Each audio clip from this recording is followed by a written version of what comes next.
from the believers who committed a sin and was in need of what? Of a shafa. They could be punished by Allah. They have earned the punishment of Allah. We intercede so they won't be punished. You see that? Muhammad might intercede, or the angels might intercede, or the martyrs might intercede. And the one, what we call al-mashfu' ilayhi, would be who? Who would be the one to whom we intercede? Who would that be? It would be Allah, right? Jalla Jalaluhu Adama Sultan. So these are the three basically players in the whole process of intercession. This intercession, and this is the part that a lot of people don't understand, and the reason why the Imam brought this chapter. And he wanted to basically clarify that a shafa is something we believe in, but not the way the common people believe in it. They believe that a shafa is something that you just earn by virtue of being righteous, by virtue of being saintly, and that it's a power that you wield independent, mustaqil anillah. Basically, you wield it, you have the intercession because you're so righteous, and you can just intercede on behalf of whoever you want. That's the idea that they have. So the Imam brings this chapter to clarify, no, a shafa has what? It has two conditions.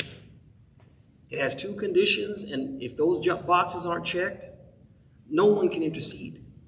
And the first condition is إِذْنِ الْمَشْفُوعِ إِلَيْهِ لِلشَّافِعِ, that the one to whom we intercede has to give permission to the one who's going to intercede.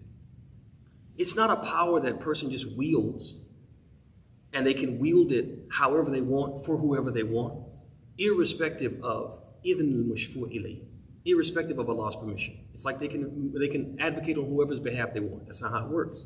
They have to have Allah's permission. That's the first one. And the second one is rida al-mashfu' ilayh. He has to be pleased, or al-rida al-mashfu' lahu, that Allah has to be pleased with the one on whose behalf you're going to intercede. Those two conditions, those boxes have to be checked.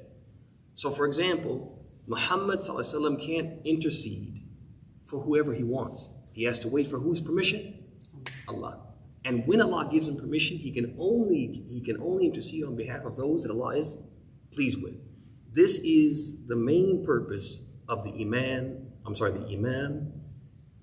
bringing this chapter and all the evidence that he brought.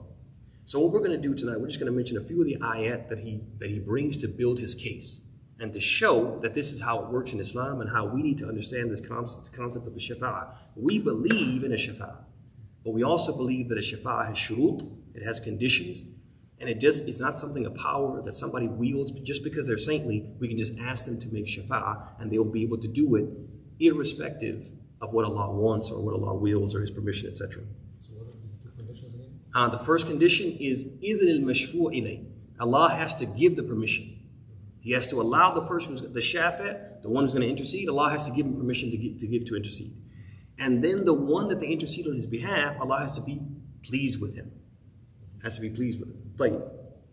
All right. So the first ayah that the Shaykh brings to start building his case is the ayah from Surah Al-An'am, in which Allah says, وَأَنذِرْ بِهِ الَّذِينَ يَخَافُونَ أَن يُحْشَرُوا إِلَى رَبِّهِمْ لَيْسَ لَهُم مِّن دُونِهِ وَلِيٌّ وَلَا شَفِيعٌ لَعَلَّهُمْ يَتَّقُونَ. He says, and warn therewith, meaning with the Quran, those who fear that they will be gathered before their Lord, when there will be neither a protector nor an intercessor for them besides Him, meaning Allah, so that they may fear Allah and keep their duty to Him. So this ayah, it establishes a baseline. This ayah is similar to La ilaha. La ilaha, the first part of the kalima, the meaning of it is there's what? There's no deity. There's nothing worthy of worship. It just wipes the slate what? Clean. In this ayah, Allah is saying there's no shafa'ah. There is no shafa'ah. And so it just wipes the slate clean. Don't look for shafa'ah. Don't look for intercession, because what? لَيْسَ لَهُمْ وَلِيٌّ وَلَا شَفِيعٌ. There's not going to be anybody to help them on the day of judgment, and there's not going to be anyone who can give intercession. That establishes what? A baseline. Y'all see that? It just wipes out the idea of what a shafa'ah. Then Allah follows it with the verse from Surah Al-Zumar. He says, قُلْ لِلَّهِ الشَّفَاعَةُ جَمِيعًا. Say to Allah belongs the intercession entirely. There is intercession, but who owns it? Who owns it? Allah. You guys see that? So if Allah owns the shafa'ah, nobody else owns it, mimman tutlab. From whom should we seek it? Who should we ask for intercession? Allah, because He's the only one who owns it.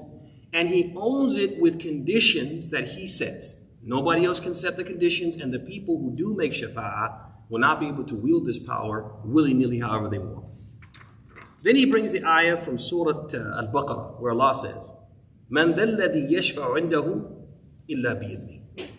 Who is He that can intercede with Him except with His permission? So now Allah is telling us there will be intercession, but there will only be intercession with whose permission? With Allah's permission. So He mentions the first what? The first shart. The first condition is there will be shafa'ah. The shafa'ah belongs to Allah, and He will not allow anyone to make shafa'ah unless He what? Unless He permits them. Or no one will make shafa'ah unless He permits them. Then He says, and we'll stop here. He says, وَكَمْ مِن مَلَكٍ فِي السَّمَوَاتِ لَا تُغْنِي شَفَاعَتُهُمْ شَيْئًا إِلَّا مِن بَعْدِ أَن يَأْذَنَ اللَّهُ لِمَن يَشَاءُ وَيَرْضَى. So he says, and there are many angels in the heavens whose intercession will avail nothing. So they're angels, and they'll intercede, but their intercession will not benefit anyone. إِلَّا أَن يَأْذَنَ اللَّهُ. Except if Allah gives what? Permission. So now this is what? Reiterating and re-emphasizing that Allah has to permit it. And then He follows it up by saying, إِلَّا مَن يَأْذَنَ اللَّهُ لِمَن يَشَاءُ وَيَرْضَى. For whom He wills and is pleased with. So Allah has to be pleased with the one who's going to receive the intercession before the intercession. That's the first. So the first condition is an idhn. Allah has to allow it, permit it. He has to grant permission. And then the second one, He has to be pleased with what? With al-mashfu' lahu. So somebody says, well, if He's pleased with him, why does He need shafa'ah? You have something called al-rida al-am, the general pleasure. And you have al-rida al-khas, you have the specific pleasure. Al-rida al-am is what? لِكُلِّ مُوَحِد. It's for everyone who what? Is a person of Tawheed, as we're going to see. Everybody who is a person of Tawheed, every monotheist, Allah is pleased with them. And that entitles him to what? Ash-shafa'ah. That's the rida. You have a rida al-khas, which is what? It's for al-muwahideen, and they're what? Mutafawiteen. They're on different levels based upon how obedient they are. You guys see that? So you have some muwahideen who are very what? Disobedient. And so therefore they need intercession, because despite their tawheed, they've done sins that entitle them to punishment. And in order for them to be spared punishment and pardoned entirely, they need what? Intercession. And so this is how we reconcile between the fact that, well, if Allah is pleased with them, why do they need intercession? Because what? Allah is pleased with them because of their tawheed, but not pleased with them because of their sins. And there's, we'll continue here. There's more, a lot more He says in a few hadith that He gives that give the clarity that these interceders, these advocates, they need Allah's permission. And without Allah's permission, even the Prophet Muhammad cannot what? Cannot intercede. But we'll stop there for this evening.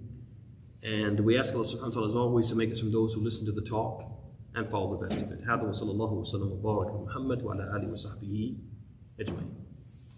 وجزاكم الله خيرا.